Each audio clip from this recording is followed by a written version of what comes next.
my opinion, he is a liar. Whether it be pathological, compulsive, habitual, he's a liar and he has some type of mental condition. It's unnecessary lies for no reason to the point that he believes a lie and just lying when unnecessary, which created a fog of distrust. Recently, as the time has changed, we're now on April 14th, 2024. He's off golfing with his brother. Meanwhile, I know for sure that he has not paid his credit card bill. That's not necessarily, a lie. I don't know what he's doing as far as maintaining himself and what he's doing with his finances. However, it's not a responsible way to be because it is damaging to his credit, which again is not my business, but I know for sure that it's happening. But my point is that he's off golfing and just living a life carefree when he should be getting counseling. If you're going to spend your money and not pay your bills and spend your money on anything, maybe try counseling. And as far as I know, he doesn't even need to pay for counseling because it is covered under his insurance if he cared enough to even see what coverages his insurance has for him. But these are not things that I could convince him to do. It's things that he'll want to do. Um, I know that in my healing journey, it's a lot of talk about forgiveness. I'm just not there yet. I wish him no harm. I know that something is wrong with him.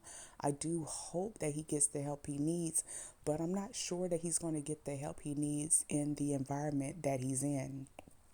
Because for some reason, he has this desire to be fake or prove himself or pretend to be someone that he's not to, I believe, his mother, people in general, but specifically to his mother. He's not honest with her at all, and it doesn't look like he wants to admit to or let her know that he needs help.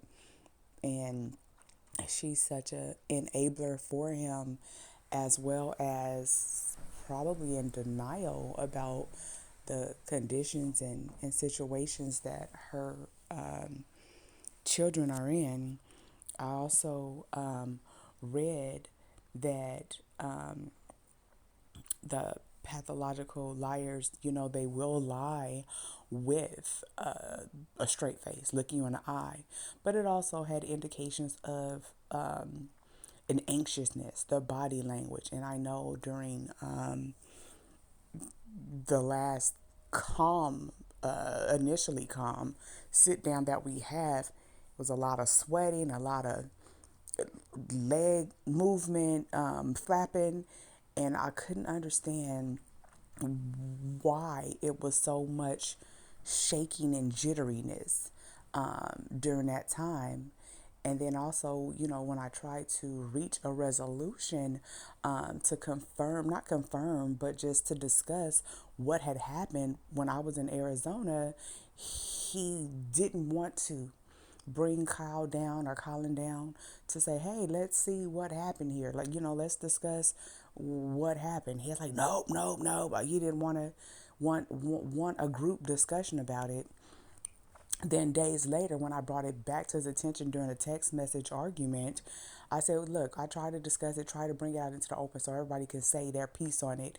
And then it turned into, well, anyway, I had walked upstairs. Once I realized there was no resolution with that argument, I just came upstairs because it was no sense. We couldn't have a healthy discussion at that time because he didn't want resolution. He just wanted to remain upset. However, a few days later, when that situation came up again in a text message argument, that's when he was, oh yeah, you ran upstairs because you wanted your kids to hear. No, no, no, no. I was not taking an argument upstairs. Initially, I was bringing people downstairs to the garage so that we can discuss this because for whatever reason, he always wants to sit in the garage.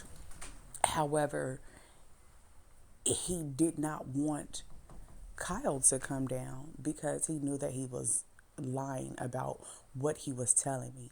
His reasons to lying to me, I have no idea. But that's just what he chose to do. I believe that he did feel uncomfortable around Kyle because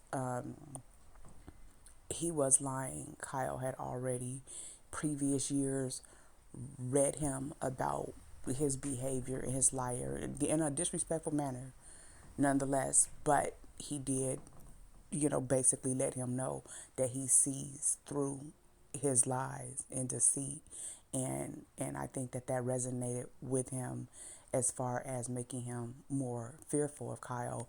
And then he did lie about Kyle back when we first got married, and I did believe him over Kyle, unfortunately. But he has a lot of guilt about his behavior in general, his behavior with me, his behavior with my children, and then me and my family not falling for the charade that he presents himself as. And I imagine that did make a lot of uncomfortability for him at, as Kyle got more into this house. Also, the behavior that he had demonstrated prior to Kyle moving in that Colin was aware of, but Kyle was not. And I did not tell Kyle because I already knew Kyle had an issue with him and was pretty temperamental when it came to him. So I didn't want to, make just bring those emotions up. However, the ex did not know that. He's just in his mind assuming that Kyle knows everything that Colin knows, which wasn't the case because Colin wasn't even talking to Kyle about the things that were going on in the house because Kyle had his own situation going on. But I again, about this forgiveness, I don't know, how, um, when, how long, if ever that's going to.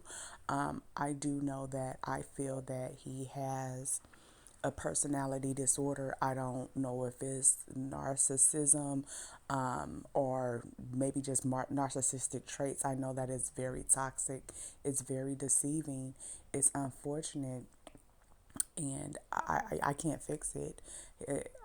And it doesn't appear that he's in the environment that he needs. He just wants to be in a place that he can have fun. But for the long run, I don't see, I can't say he's a child of God and he's under God's, if he wants to be, he can choose God. I don't know if he's led by the devil, which I believe, but, he's just under his own choices right now. But again, I don't wish him no harm. I just hope that he gets the help he needs. But I do see that there's something definitely wrong with him. And it's unfortunate that his family is so enabling and coddling that they're not able to actually look at it from a bigger picture and realize something has to be wrong because things that you're saying and doing are not quite matching up. But that's just an indication of how they felt about me. And it's more disdain for me than it is a reality and a reflection of his actions and his behavior, which is not conducive for his own health, mental health, as well as personal growth. But again, that's not my job to fix. It's just what I can see. And it's unfortunate that as much support in a family that he has, he still isn't actually getting the help that he needs to move forward in a positive, healthy manner.